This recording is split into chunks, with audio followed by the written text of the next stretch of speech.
Hey guys, welcome back to Ion Radio. I'm Ken, and today I'm going to be unboxing the Summa of All Things OP Kit. Let's take a look at what's inside the box. Okay, here is everything that comes in the Summa of All Things OP Kit. Of course, we have all the cardboard tokens. There are 8 sets of these, and then we're also going to get a package which includes all of the rule cards and the Intensify Firepower Alt Art card. I also have the full set of rules for how the event runs, and the one thing I found really interesting about this kit is that the rules came in both English and German, as does the Intensify Firepower card. Alright, let's take a look at the individual pieces. First, we're going to take a look at the token. Here's the Summa token. We're going to get a little bit better view of this. This is essentially the same size as a small base ship. We have the front of the Summa-Verminoth up here and the back here. So the tails are at the end, mouth and the eyes are at the front. Here we have the Summa-Verminoth control token, roughly the same size as a command dial, a little bit bigger. And we have 5 of the coaxium canisters included in the kit. These tokens are the same size as an objective token. Again, the card for Intensify Firepower. And let's take a look at the rules for this event. So let's take a look at the fleet building requirements for the Summa of All Things event. Each player will build a 200-point fleet, and they will follow the rules shown here. The big takeaways: you cannot have a flagship, so there will be no commanders. There is a requirement to take at least 4 squadrons, and only 2 can be uniques. There's also a squadron cap of 67 points. No large or huge ships can be included, and only 1 medium ship and 1 flotilla. This scenario is played on a 3x3 play area.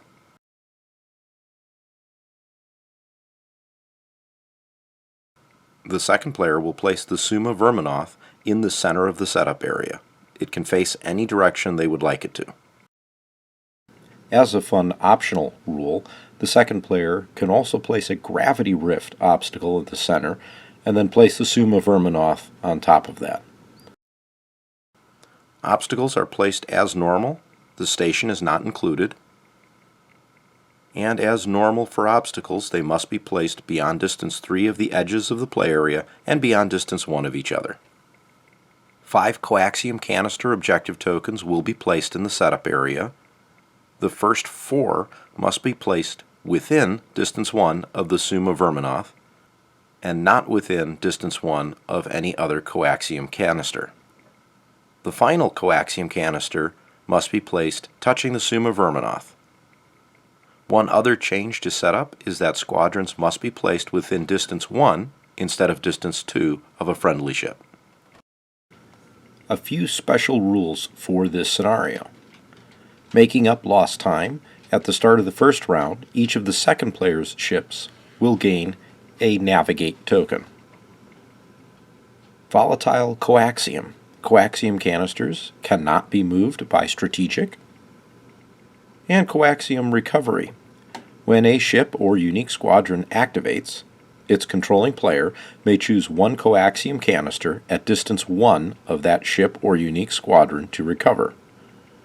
It is worth noting that when a ship or unique squadron that is carrying recovered coaxium is destroyed, the coaxium canisters from that ship or squadron are placed in the play area touching the destroyed ship or squadron's base. During the ship phase, before each ship activates, control of the Summa-Verminoth is determined. First, count the number of squadrons within close range of the Summa-Verminoth. Each player gains 1 control point for every 2 friendly squadrons. Each player totals the command value of their friendly ships at distance 1 to 2 of the Summa-Verminoth and adds that total to their control point score. The player with the most control points takes the control token. In our example here, Han Solo and the Millennium Falcon is within close range of the Summa-Verminoth. However, as he is only 1 squadron, no control points are gained.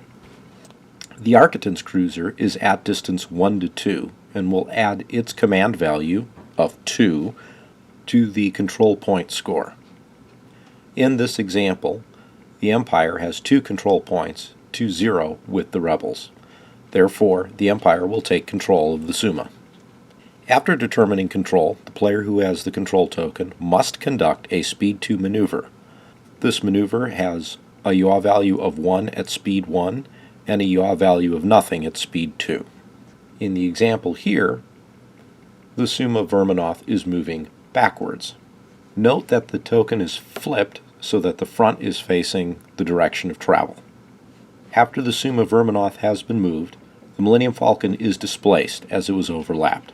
When a squadron is overlapped by the Summa-Verminoth, it must discard a defense token. If it cannot, it would suffer 1 damage.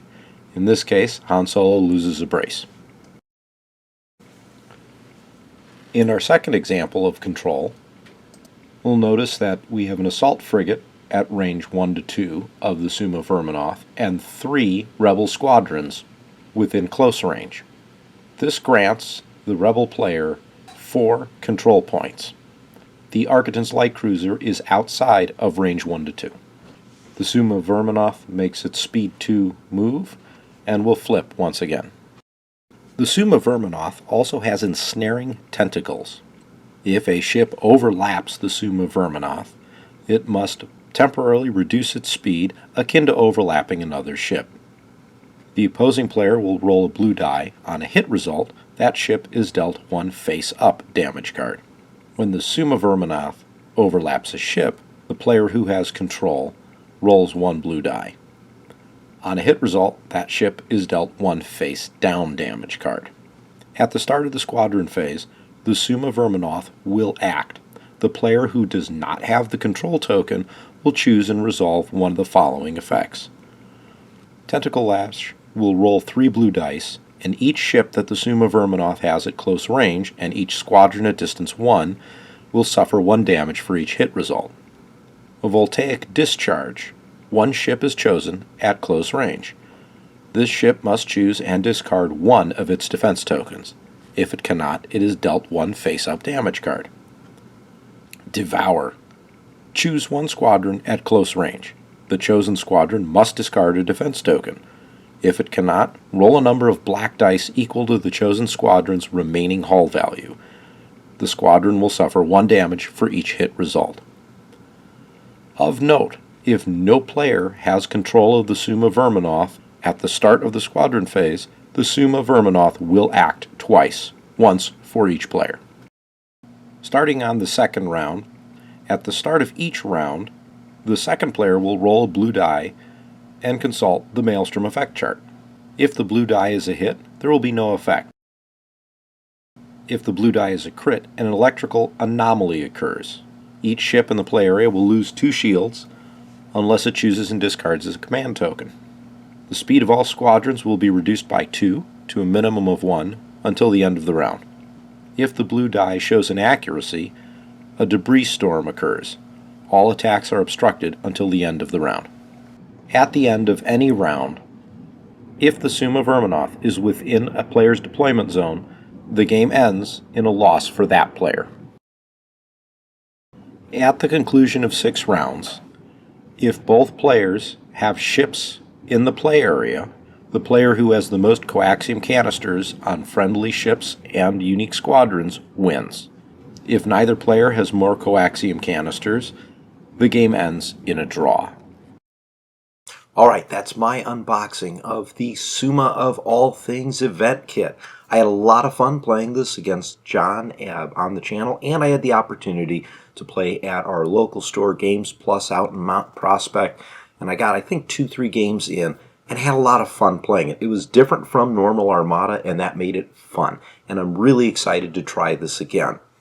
So we have been doing a giveaway. We had one with each release of our Summa of All Things video, and we would like to give this out. So let's go ahead, and I'm going to announce the winner here in just a second. Hey guys, Ken here. Time to announce the winner of our second The Summa of All Things contest giveaway.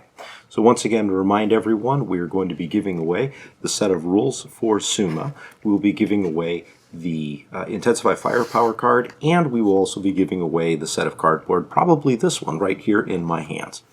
And we had, once again, over 30 different people looking to get their hands on this using hashtag Summa, and today's winner is Skal. So Skal, if you could please send an email to us at the link here below, we'll make sure that we get this right out to you. Congratulations once again. We are going to be doing more giveaways for this event kit, and for more chances, stay tuned to future episodes of the Summa of All Things. Until next time, I'm Ken, and you've been watching Ion Radio.